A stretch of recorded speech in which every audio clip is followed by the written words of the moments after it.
Welcome back to another Building Hogwarts in LEGO update, and I am pleased to announce and show you that my Hogwarts Great Hall and Courtyard section of the castle is finished.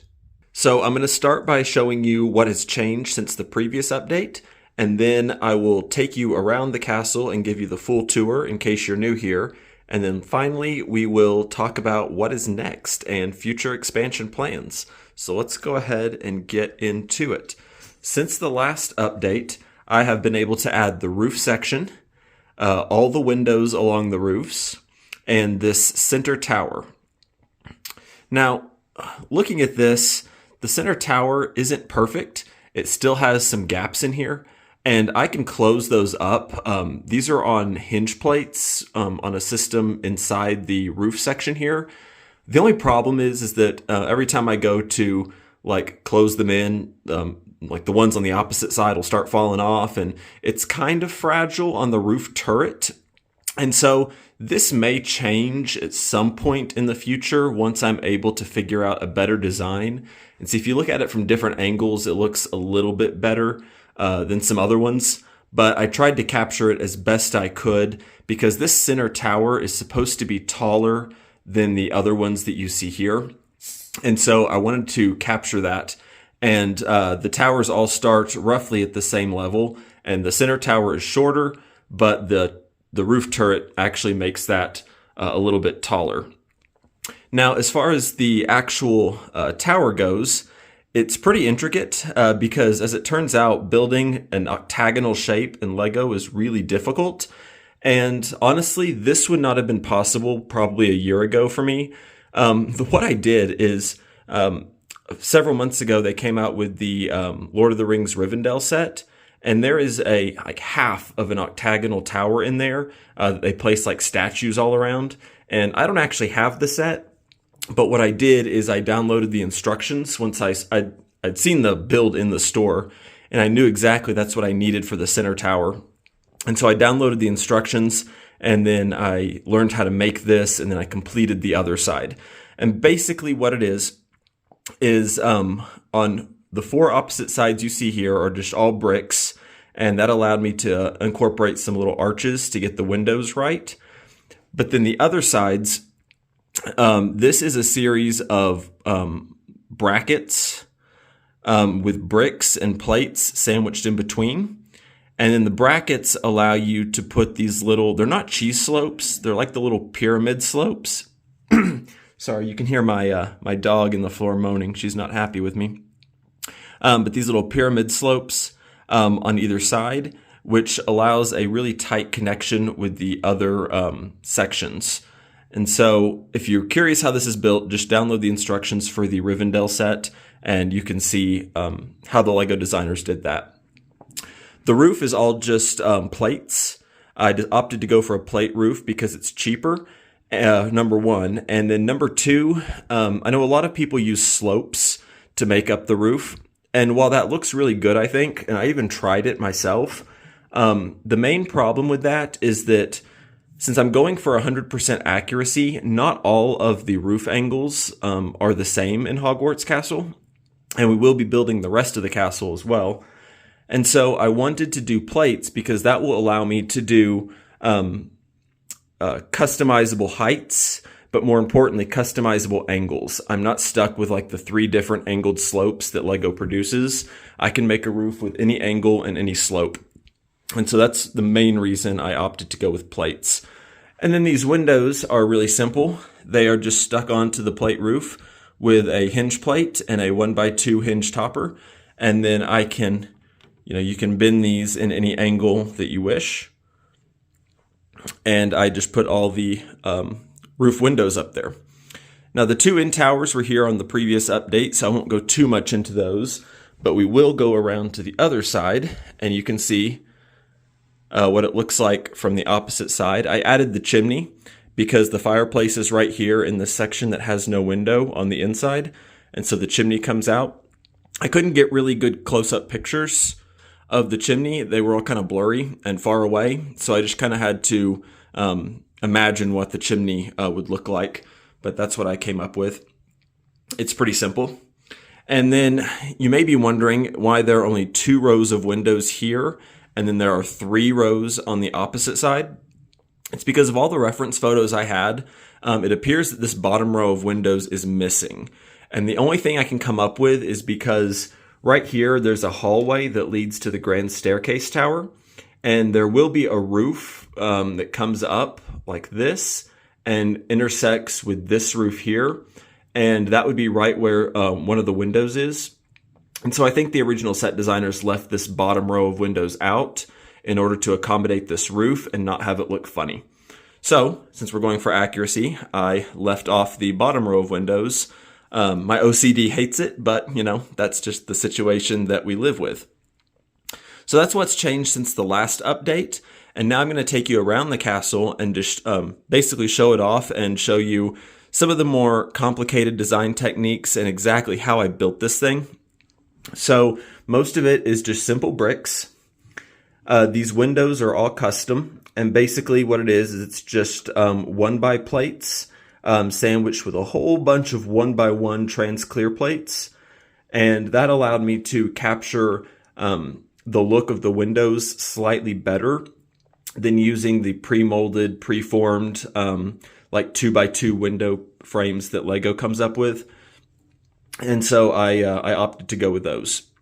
And once again, this space is blank because this is a chimney fireplace system on the inside. And that is how it actually is on the official Hogwarts model in London that they used for the films.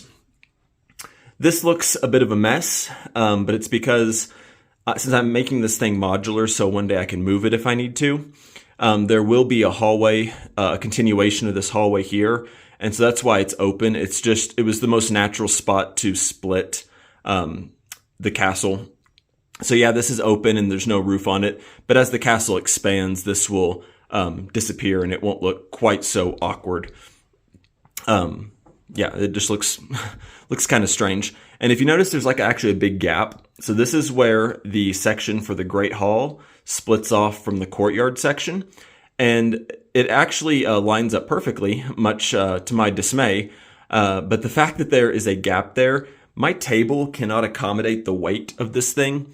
And I don't know if you can see this, but it's like, you can see there's like a ridge right there where the weight is pushing down on my table. And that causes this gap. So I need to get more legs to reinforce the middle part of this table. And that will eventually disappear there. But yeah, this is what it looks like from the opposite side. Coming around to this side, sorry, the lighting is poor. I tried to upgrade my lighting system, so these videos would look a little bit better. I used the similar technique on the bay window, and I just incorporated a bunch of plates and made these panels to hopefully capture the more intricate window design look that you see there. On the central towers, I used these corner arches that came out a few years ago, and I just flipped them around backwards to add some like crenellations to make the build look not quite so plain. And these are a little bit awkward in the fact that if you see on this side right here is supposed to be open window cutouts like this side right here. The only problem is that there's no good way to do that with the pieces that are currently available. And so I had to make a judgment call, and I decided that the profile view was more important than a window view on the back. And so I opted to go for just these like 1x2 log bricks to fill in the gap, just so it wouldn't be, you know, a straight plain brick wall right there. And then I focused my attention on the profile view so that it at least looks right from the main perspective that you see here. I had to do a similar thing over here on the front. These windows, this right here is supposed to be open all the way through, just like it is on this side. But I can't fit in an arch on this side and have an arch on this side. And so once again, I had to kind of, you know, make a judgment call, and I decided that the view from the side was more important. And so I made the one correct on the side, and I filled it in with log bricks on the front. Maybe if they ever come out with different slope pieces for corners that can allow that, then I can switch this around. But for now, that's just pretty much how it is, unfortunately. All right, and if we look at the courtyard here, one of the things that is not correct is these windows. There's actually, I think, supposed to be 2 more sets of windows, but due to my spacing and in the scale that I'm working with, I had to cut out a couple of these courtyard windows. Not as big of a deal as, like, say, cutting out windows along the Great Hall, because I wanted the building to be proportioned correct. The size of the courtyard is still proportioned correctly. It's just these windows, there should be a couple more squeezed in, and, it's not the end of the world. It's not a big deal. But if we look at the courtyard, I have the Harry and Voldemort final battle scene. These gargoyle statues, I actually borrowed this idea from Bricks Unbound, who I have to say was pretty much the inspiration for why I even started this build to begin with. I played around with some custom ones of my own design, and I just decided that his looked better, so I just used these for these little gargoyle statues. And I'll come down here so you can see them a little bit better. But I've also got the torches added in here. And another thing that I opted to do is, I've seen a lot of people do like brick-built arches with inverted slopes and arches and different things, and they never look quite right in my opinion. And so what I ended up opting for on this courtyard entrance is flex tubing with these 1x1 round bricks, and that allows me to have this nice curved arch, and I used it all the way up. And so that's a technique that I'll be using on other sections of the castle as well, to get those nice curved archways and make it look just a little bit more like the official model. And so I put the clock in from the old clock tower set from, I think, 2019 is when it came out. But that is effectively what the courtyard design looks like, and the entrance hall. This is probably my favorite section of the castle that I built. And pardon the mess over there, I'm reorganizing and rearranging some stuff. But yeah, this is probably my favorite section of the castle because I love how intricate the entryway and stuff turned out. This castle does have a full interior, and you might be wondering how you can access it and look at it. And so I've devised some pull-out panels. I will show you. This section just slides right out. And on the inside, we have the Yule Ball scene, fully lit with LED lights. And you can see what the interior looks like there with all the people dancing and having a great time. There's actually another slide out panel here, but I'm not going to take it all the way out because this has some issues when I slide it back in. It sticks on a couple of the tiles. And so this panel is hard to put back in. So for those purposes, I'm just going to remove this one. But basically what I did is I built the Christmas trees they have here. This is all just flower stems, and I actually made a dedicated video about how to build these exact Christmas trees if you are interested and curious. And I put all the lighting in the correct spots. And so all these like eagle gargoyle statues along the walls all have these little sconces. And so I wired the lighting up into those sconces.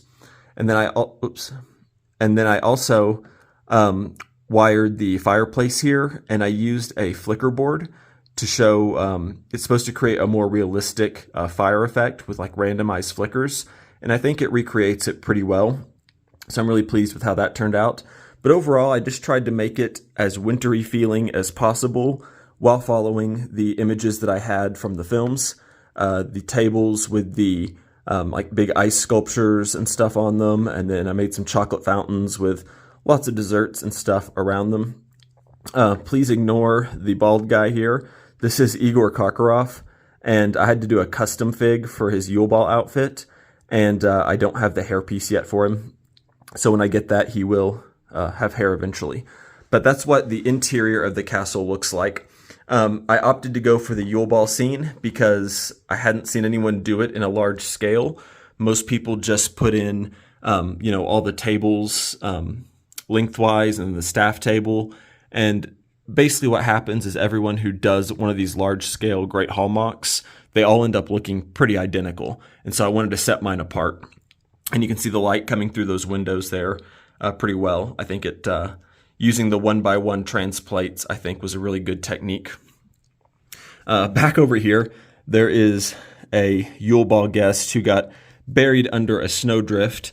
And the reasoning behind this is because I really enjoyed the Lego Harry Potter video games.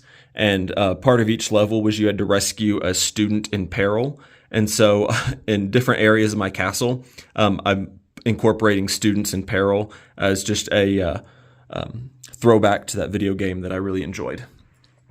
Now, the entrance hall, I did make one mistake with the entrance hall, and the fact that I have a pull-out panel, which is great, so you can see inside, but silly me, I put the pull-out panel down here on the bottom, which is the smallest window. I should have put it up here at the top and been able to remove a much larger section like I did over here. But I'm not going to tear this whole thing down just to fix one little section, so I think it looks good enough and it serves its purpose. Right away, you can see the Hogwarts architect statue. And then I have some sconces in there that are on opposite sides of the doorway to the Great Hall. And I use that flicker effect with the lights to get that effect. You can also see, maybe it's kind of dark in there. Once again, I should have made this cutout in a different place, but you can see all the Guardians of Hogwarts statues. And then I have Filch hanging the educational decrees. I don't know why it's out of focus, but that's the world we live in. He's in there and he's hanging the educational decrees. And that is what the entrance hall looks like. It's pretty plain and simple, not much going on there compared to the Great Hall itself. So as far as the Great Hall and Courtyard section go, the proportions of it are 100% correct. So the width is correctly proportioned to the length. The courtyard is proportioned to the rest of it. The height is proportioned to the length and width as well. Everything is spot on. The only thing that does differ is some of the details may not be quite proportioned correctly, like these numbers of windows and so on like that, or, missing the gap that goes right here. But the building itself and its footprint is proportioned correctly. And the reason I know that is because I happen to have the actual blueprints for the Half-Blood Prince version of the castle. This model exists in London at the Warner Brothers studio tour. I've never been there to see it in person, but I have the blueprints. A lot of people ask me where I get these. They are in this book here, Harry Potter Page to Screen, right about at the middle section. But these are the actual blueprints that they used for the Half-Blood Prince castle, and that is the version that I am building. Having these is really great. Also, by the way, if you want to purchase this book for yourself, it is crazy expensive, and I recommend not purchasing it like on a place like Amazon or anything. Go on eBay and buy a used copy for like $20, and that's what I did, because otherwise this book is like $100, which is just insane, because really the book is pretty useless to me outside of these 2 pages. So just a side note, because people always ask me where I get the blueprints. But having them allows me to skip around. So this is the courtyard and the Great Hall right here. Logic would dictate that I go into this section here and build the Great Hall and the quad section. I'm not going to do that, however, and I'll tell you why here in just a few minutes. But since I have the blueprints, I can scale the length of my courtyard and Great Hall to any other portion of the castle, and I can devise like how many studs, wide and long that certain other portions are supposed to be, because I already know how many studs my Great Hall and Courtyard are. So all I have to do is measure it, and then I can convert it and figure out what is going to be next. So actually what is next is going to be the bell towers and the long gallery section. I'll explain why, and since I mentioned Bricks Unbound earlier, and I'm a big fan of his castle, and he was the inspiration to start mine. And coincidentally, I think this is the same build order that he did, was the Great Hall and Courtyard, and then he came and did the bell towers and long gallery next. And if you don't know what they look like, pardon the mess. So what I've got here is the Great Hall and the Courtyard, and I will be building the 2 bell towers right here and the long gallery. And I always thought it was strange that he skipped from one end to the other. And I don't know his exact reasons, but I can give you mine. The fact is that since eventually this will be elevated on rockwork, I really don't want to do that part yet because I don't think I'm skilled enough to pull that off. But if you notice that the Great Hall and the quad and like the viaduct entrance here, this isn't quite accurate on their model, by the way, but if you look at the official set photos, a lot of these towers come up out of the rockwork. And so I can't just build a platform and, like start building the towers up because I have to consider what's going to be below. And so I don't want to have to start down here and build up a bunch of rock work before I can start towers, because then that will make it on an uneven level with my Great Hall, and then I'll be forced to put the rock work underneath that. And so this area of the castle is actually quite complicated. This is not an easy area of the castle. Also, all the towers on this side are round, and I am not skilled enough at this point to be able to build round towers and these massive turrets. I barely succeeded with my Great Hall on the octagonals. And so I'm not skilled enough. So I'm moving over here because all the buildings on this side here and in the Transfiguration Courtyard are not built up out of the rockwork. They are on a platform that sits on top of the rock. Unlike the ones over here, which as you can see an example, come literally out of the rocks. These are on a nice level platform. So I can start exactly the way that I did the Great Hall, and I can build a platform, and then I can build the surrounding buildings and the areas there. And then one day I can just transfer that onto the rockwork. So that's the main reason I'm starting on this end. So I'm going to start on this end of the castle and work my way over to meet the Great Hall. And I've actually made some progress already. This will be in a future update video. I'll show you that. But like I said, I'm doing these 2 bell towers and this entrance here, and then the long gallery building.